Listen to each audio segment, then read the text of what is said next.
Calvin test time in beautiful downtown Plattsburgh. It's the 31st day. How you doing, Francis? 31st day of July 2020, and I'm here wearing two hats today. One is the Clinton County Legislator for Area 1, and the other is a hometown cable. We're here because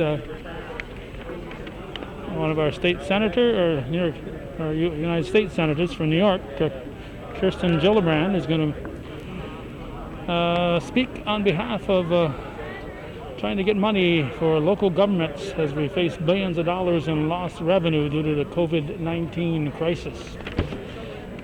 Also speaking today, I believe, will be our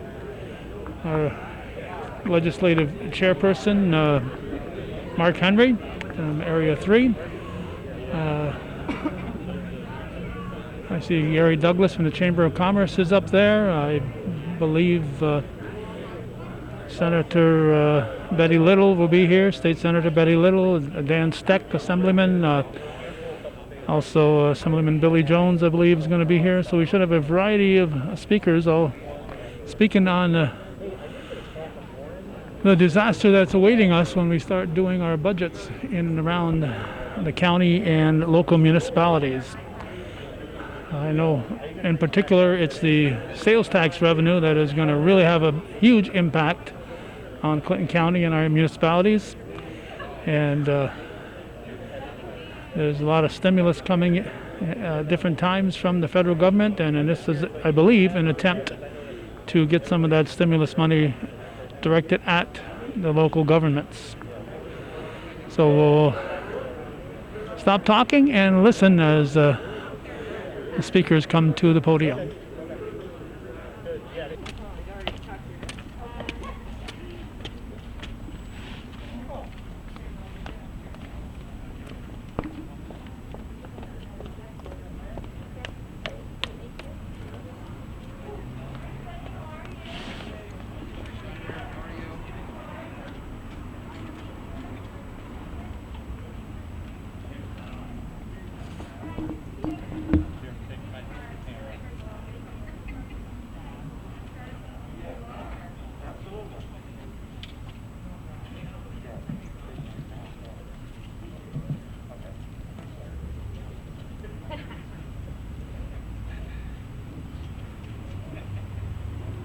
Good afternoon, everyone. Thank you for being here. It's a beautiful day. We're very happy of that. We're very happy to have you all here. On behalf of the Clinton County Legislature, it is my pleasure to welcome Senator Kirsten Gillibrand back to Clinton County. I know she has been here before, but it's my first opportunity as chairperson of the Clinton County Legislature to say welcome, and we're very glad that you're here with us today. As you may know, the Senator is soon to be a neighbor of ours. We look forward to working even more closely with her on the many issues that affect local government and the residents of our area. Your recent leadership on securing enhanced FMAP money was a very important issue for our county, and thank you for that. However, the issue that brings us here today is our fight to ensure that the federal government provides direct, flexible aid to state and local governments in the next federal relief package. I know and appreciate that Senator Gillibrand has been a leader in this fight on our behalf, and we thank her very much for that support. Before I move along any farther, I'd like to acknowledge some of the folks that are here today. With us, we have Assemblyman Jones. Saw him right over there. Billy's with us today. Stephen Aquario from the Executive Director of the New York State Association of Counties. Sean Gilliland, the Chairman of the Essex County Board of Supervisors. Donald Deblu, the Chairman of the Board of Legislatures. Mike Zerlo, our Clinton County Administrator. Gary Douglas, a great friend of ours, from the President of the North Country Chamber of Commerce. Daniel Palmer, the Essex County Manager. Donna Kassane, Franklin County Manager. Kimberly Davis, our Treasurer, is with us. She's the Clinton County Treasurer. I have Francis Perry, who also is the Franklin County Treasurer. Michael Cashman, our Town Supervisor for the Town of Plattsburgh. And Jonathan Carmen, our Regional Director for Representative Elise Stefanik, is down here with us. Elise couldn't be with us here today, but as you all know, Elise has been a strong advocate for direct federal aid to state and local governments. She understands that this funding is critical to the North Country and is also working very hard to make it happen. We have, I believe, Buck Bobbin, North Country Regional Rep for the New York State Department of Labor with us, Renee McFarland, our Director of Clinton County Economic Development and the Executive Director for Clinton County Industrial Development Agency is with us. Colin Reed, the Mayor of Plattsburgh, is with us here today as well. And I'd also like to just take a minute to introduce our Clinton County legislators that are with us. We have Legislator Perrier, Legislator Rosenquist, Legislator Waldron, Legislator Castine, actually right there on that camera, and Legislator Timmons is also here with us today. So thank you. If I get a round of applause for all the folks that came here today, I appreciate that. The fact that we have so many representatives gathered here today with the Senator underscores our resolve and just how important direct federal aid is to state and local governments. In New York State, this is not a partisan issue. We are all speaking with one voice on this crucial subject. We are all here carrying the same message. Counties and local governments need direct, flexible federal aid, and we need it now. New York State and our counties have lost billions of dollars due to the implication of the COVID-19 pandemic. Specifically, Clinton County is currently facing a $20 million shortfall, and absent additional federal assistance, we will have no choice but to reduce or eliminate those critical services on which our citizens rely. Without this direct federal aid, this loss of revenue will impact every segment of our society. It will affect schools, fire departments, social services, public health, all county departments, in every municipality. Fortunately, we have many partners in this fight.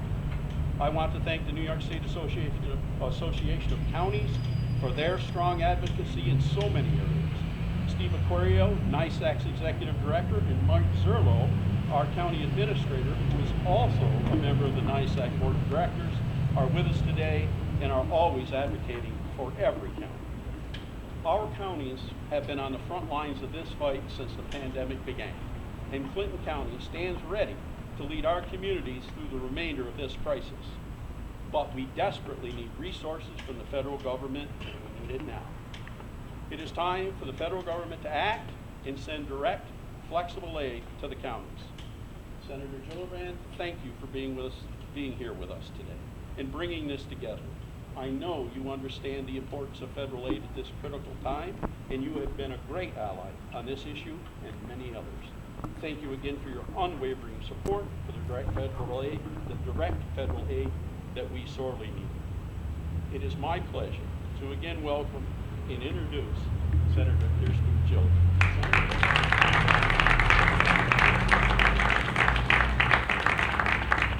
Thank you all for being here. It is a beautiful day, and there's no better place to be in New York than the North Country. I want to start by thanking Mark Henry for his introduction and for his advocacy. It really makes a difference. I also want to recognize our other advocates standing here with me, NYSAC Executive Director Stephen Aquario, Essex County Board of Supervisors Chair Sean Gilliland. Sean, I think we might be related. I think we were some time ago. Franklin County Board of Legislators Chairman Donald Debut and Assemblymember Billy Jones. Thank you for being advocates, for helping us, and for standing with us. And for the other advocates standing with us, thank you for being here as well. I'm very grateful to each of you and appreciate you being here with us. We know COVID has been very challenging for our communities. We've been living through it and overcoming those challenges each day. When our state and cities made the difficult but necessary decision to go on pause, the revenue that they rely on to provide basic services went on pause too. But the need for those services certainly did not. Months of rising demand and economic insecurity have forced state and local governments to do much more with less. Budgets across the state have been pushed to their absolute limits. I know here in Plattsburgh, the local government has already had to make staff reductions and cut expenses, and is still looking at shortfalls in the millions of dollars. The state budget office projected that New York will lose more than $240 billion over the course of the full recovery.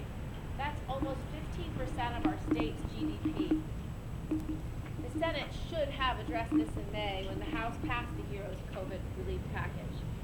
That bill included $1 trillion for state and local governments, but Senator McConnell refused to bring this legislation to the floor.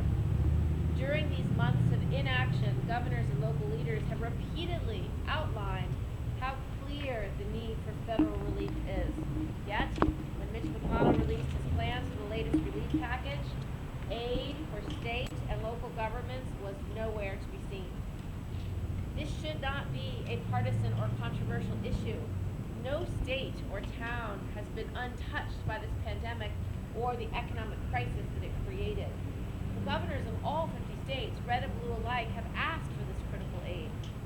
Surely, keeping our states and cities above water should be a bigger priority than tax deductions for business lunches or building a new FBI headquarters across the street from the president's hotel. State and local governments have been doing everything they can, but they can't do it alone. Without federal assistance, local leaders will be forced to choose between raising taxes on families who cannot afford it or cut jobs and services that New Yorkers desperately need now more than ever. In many places, budget deficits will mean cut to frontline workers like our firefighters, our police officers, our EMTs, our teachers. Those are the very last cuts any state or town should even consider during a pandemic. More than 102,000 New Yorkers working in state and local government have already lost their jobs.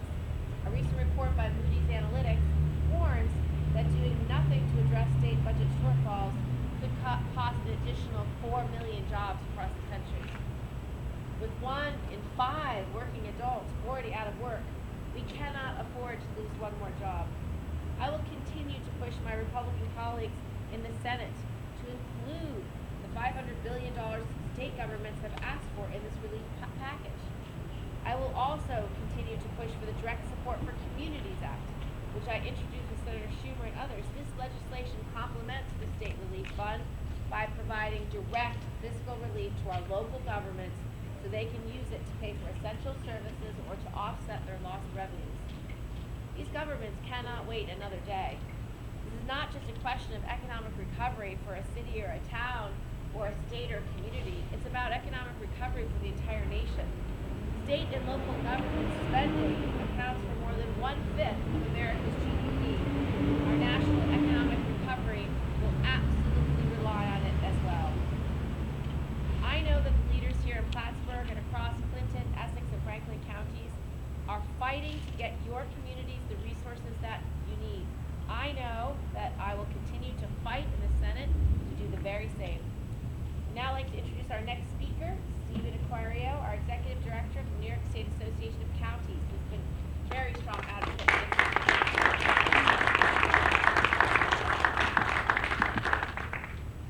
Thank you, Senator Gillibrand. And to all our guests that are with us here today from around the North Country. When Senator Gillibrand announced that she was coming to the North Country, I wondered why. And then it didn't have to take me very long to understand she's here for a particular reason. One, it's a beautiful part of New York State, which all of you know, but two, that this is an area that's deeply affected by cross-border traffic. The Canadian border closed, a huge economic impact to the North Country here, in the hundreds of millions of dollars alone in Clinton County, and in the billions of dollars of economic activity in the region with the cross-border. That border remains closed due to an invisible virus, an enemy that is with us, and we need to continue to do all we can to help our local governments. And Senator, I'm very grateful that you chose to come here in Clinton County, the city of Plattsburgh. But we're here today to discuss the economic and revenue impact of the COVID pandemic on New York counties, particularly in the Adirondack region. This area was experiencing a very strong economic growth period leading up to this pandemic. Counties are not going to be able to retrieve that economic activity that's been lost. While some of the revenue losses may be delayed, purchases may just be delayed purchases. Much of it represents permanent job losses, and Gus's closure is just one example of that. If no additional federal aid comes through for the state and local governments, It will guarantee a long and slow recovery for the Adirondack region, New York State, and the nation as a whole, just as happened after the Great Recession of 2009. We should not make the same mistake twice by ignoring the contribution that government makes to the gross domestic product in the United States and in the North Country of approximately 12%. Jobs and essential services that keep our economy going. To summarize, for all counties in New York City, we're projecting a local government and state revenue shortfall of $13.5 billion.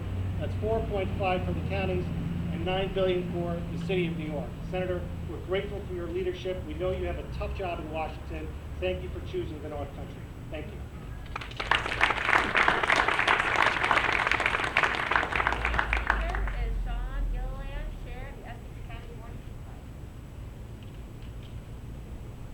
Senator. Yes, I am not very often confused with you once they see me, but the name confuses people. Yes, but I guess you probably are related back in Ireland somewhere.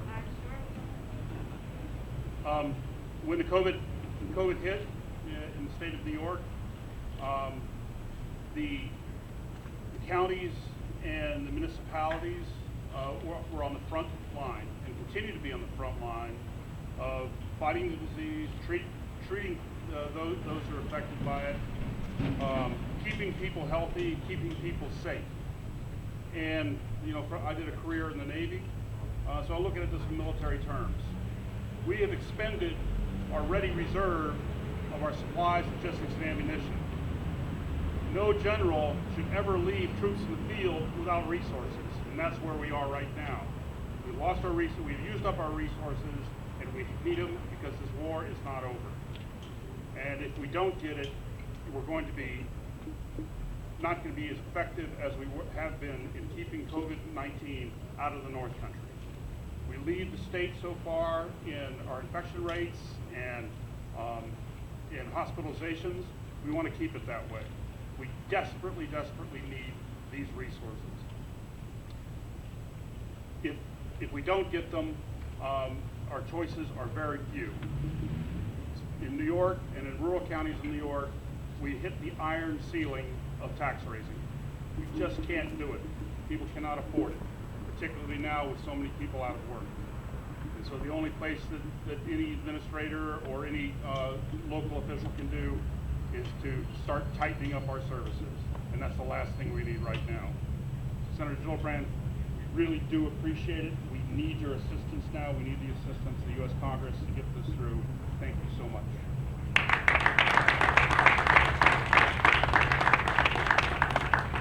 next speaker is Donald Hughes, Chair, Franklin County Board of Legislators.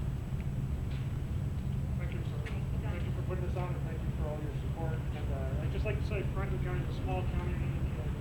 We don't have the resources that a lot of counties have. We've worked really hard over the last few years to try to build up our resources to get to where we are in this village as well. Just some of the things we're the state reduction, state that states $3.6 million.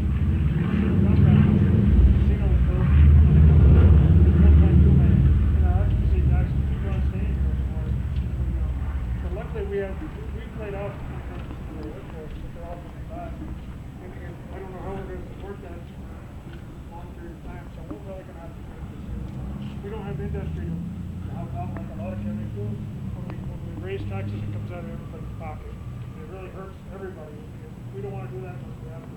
So our next step is to probably try to cut services, try to work with that a little bit. I really do thank you. We're all in the same boat in this, and hopefully we can all work together to come out of this. Thank you very much. Our next speaker is Billy Jones, New York State Assembly member. Thank you, Senator, for being here. And as you can see, with the support we have here, this is an extremely important issue. And it is a bipartisan issue. This is not a partisan issue. We have people here, we have the counties, the local governments that have stepped up throughout this pandemic. They have done everything that state officials and federal officials have asked them to do, and the resources are depleting. We desperately need this federal money. It's going to affect every facet of our lives. And when people say, well, the state is just begging for a little more money, or the county governments are just begging for a little more money. No, we need this money, we need these resources. We're not asking for a boatload of money from pre-COVID days, okay? Let's get that out there. We're not asking for anything that happened pre-COVID, but we need to continue these essential services. This is going to affect everyone's life here in the North Country, throughout New York State, and throughout the United States. We're talking infrastructure, we're talking veteran services, we're talking frontline workers, police, firefighters, the people that protect us. This is going to affect everyone if we don't get this. We're already talking about reductions of 20 to 30 to 40%. We cannot do that. It just cannot happen. Our local health departments are being depleted without funding and resources. They are going to feel the pain of this. We need this help, and we need it now. It's resources, it's essential workers, it's people that have put their lives on the line to protect us. How can we turn our backs on them? Congress needs to get together. I want to thank the senator for putting this on. This is desperately needed here. These local governments need it, the state governments need it, for all these services that they provide. This is an issue that we should be able to get behind and have to get behind. I want to thank our local governments for everything that they have done to step up during these times of crisis. It really is needed.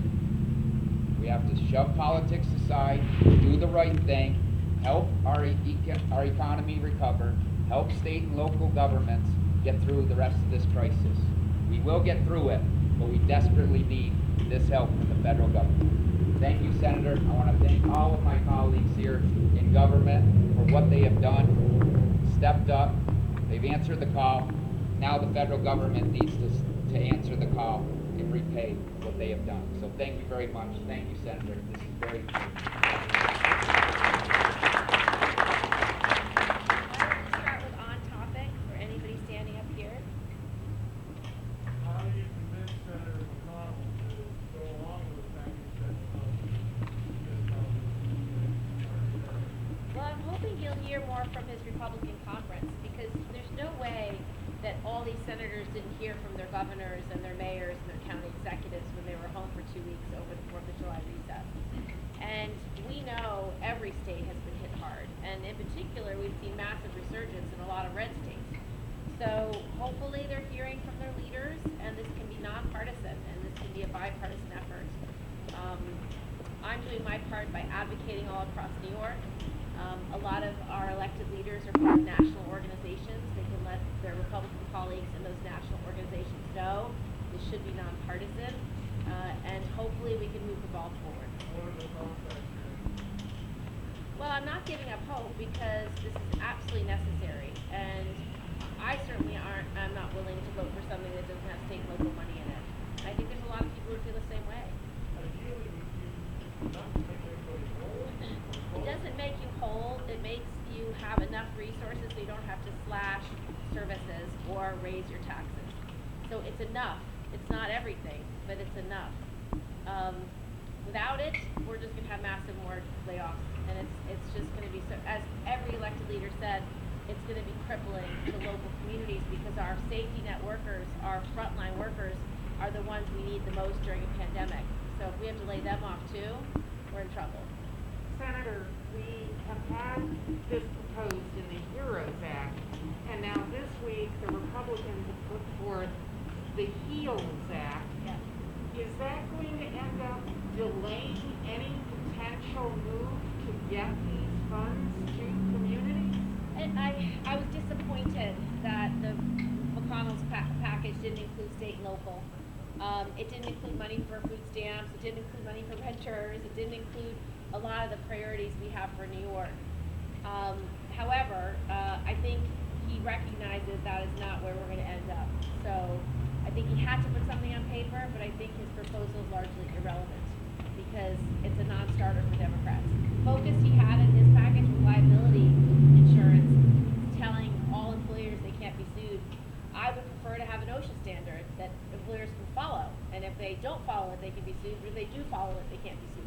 That is the way it should happen, and that's something we can all live with, because most employers want to be safe, and they want to make sure their employees don't get sick. And so I think we need emergency OSHA standards. But unfortunately, McConnell missed the mark on his bill.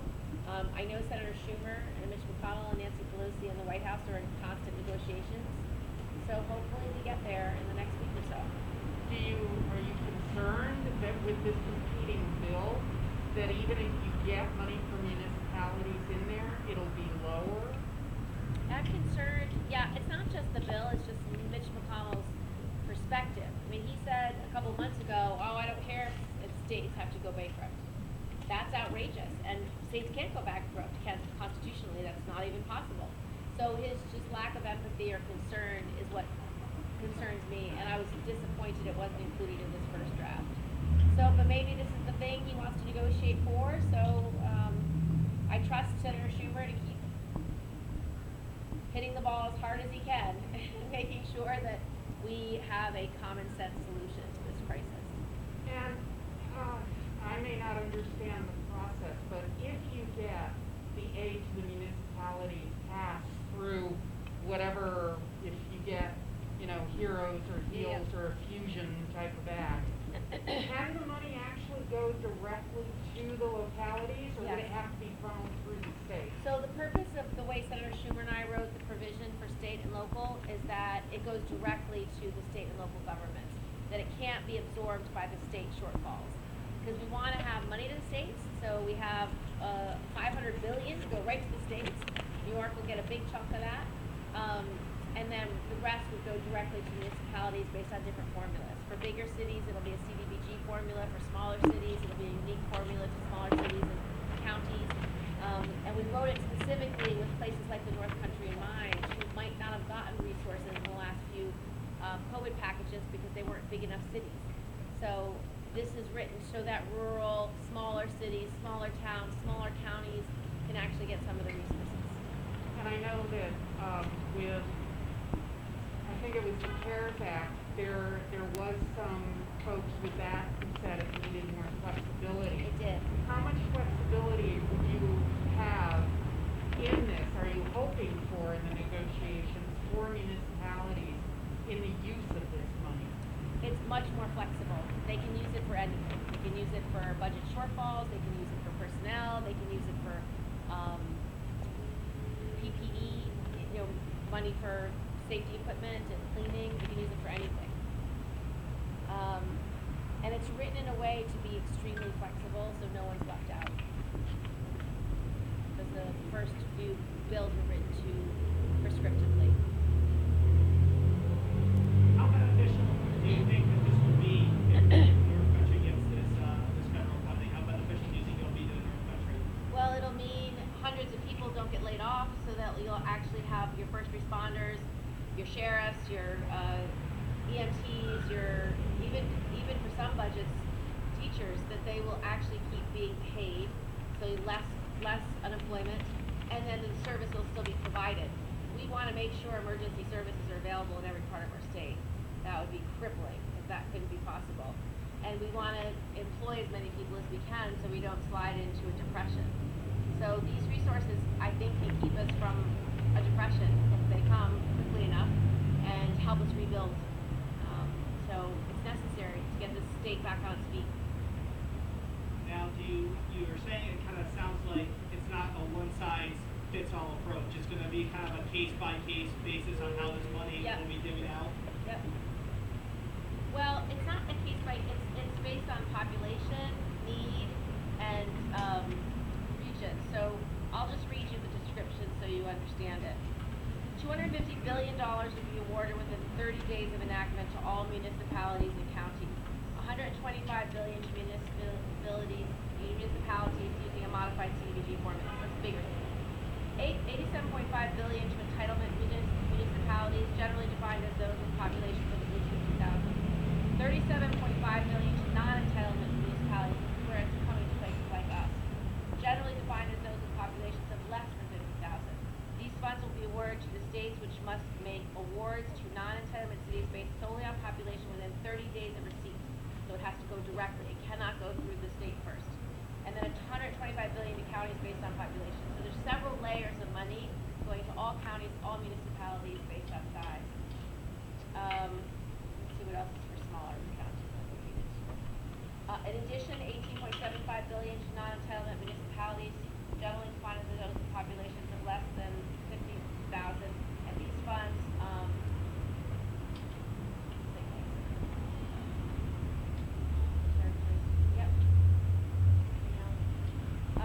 counties, the portion of emergency fiscal assistance for counties to be allocated across all counties based on population. The exception to that formula is that a current CDG entitlement county would receive its entitlement amount if it's higher than what the county would receive in the allocation based on population. If the county does not have a governing body, the state allocates funding to all local governments in the county based on population. So you're gonna get money. So a decent chunk of change would be coming in the North Country if this is passed. And maybe one of the North Country leaders should respond to your first question of when is the money. Maybe you want to take that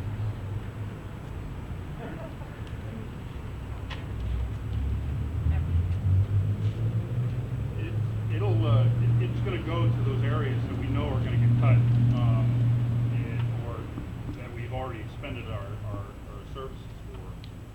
It's a wide range, and as the counties are building their budgets, we'll be looking at shortfalls in social services. We'll be looking at shortfalls in emergency management. Everything that we are taking a look at is that we keep our budgets whole without having to raise taxes. In Essex County, we have a tax levy of $21 million. Not much, but we only have 38,000 people in it. Right now, we're predicted to be down $7 million.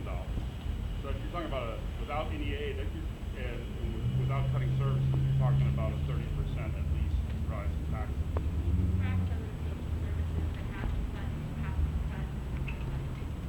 We're talking about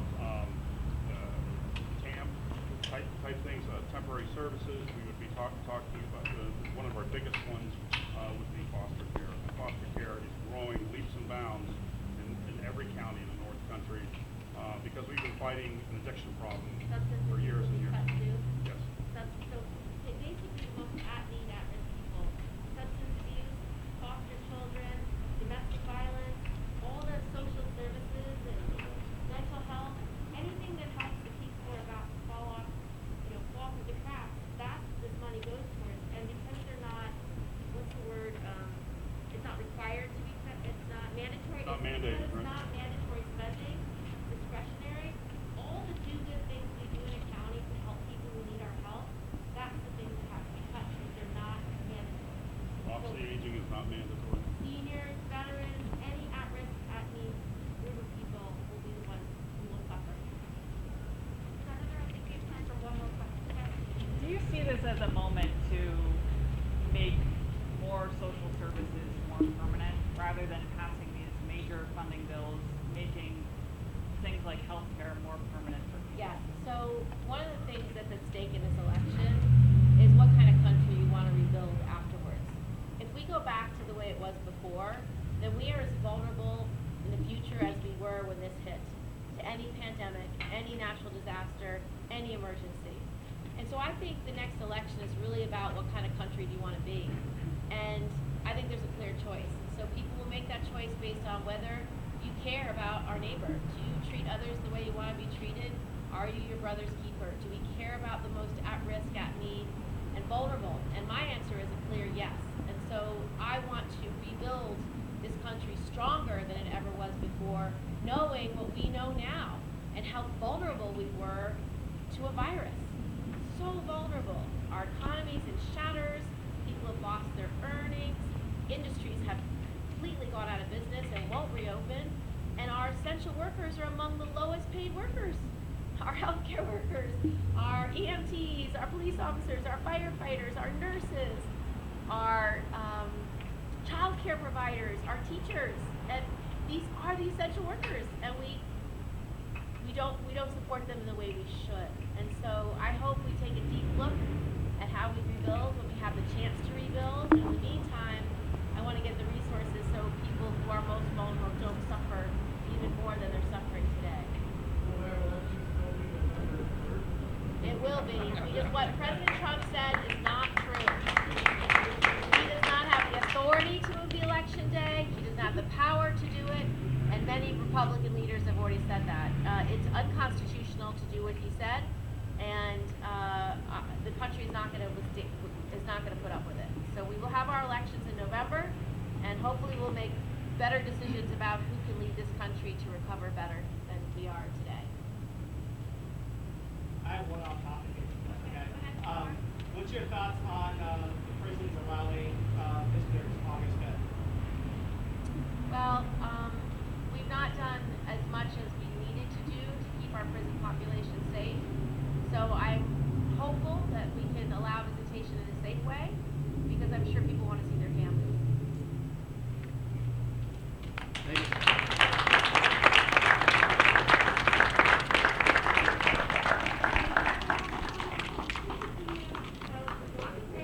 So despite the promise to keep it non-political, it did get a little political there at times, but that's to be expected. All right, looking to get money to local and county municipalities so that they can have some relief. And of course, Clinton County is very much impacted with our sales tax revenue really taking a hit during all this pandemic. And we've been standing in front of the Clinton County Government Center. I'm not sure if I made that clear when we got in here on Market Street in Plattsburgh.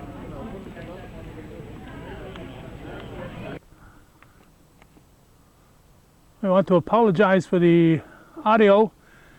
We were expecting the speakers to be a little louder. That wasn't the case, and particularly when the reporters started asking questions away from the microphones, the sound got very difficult. Thanks for watching Hometown Cable.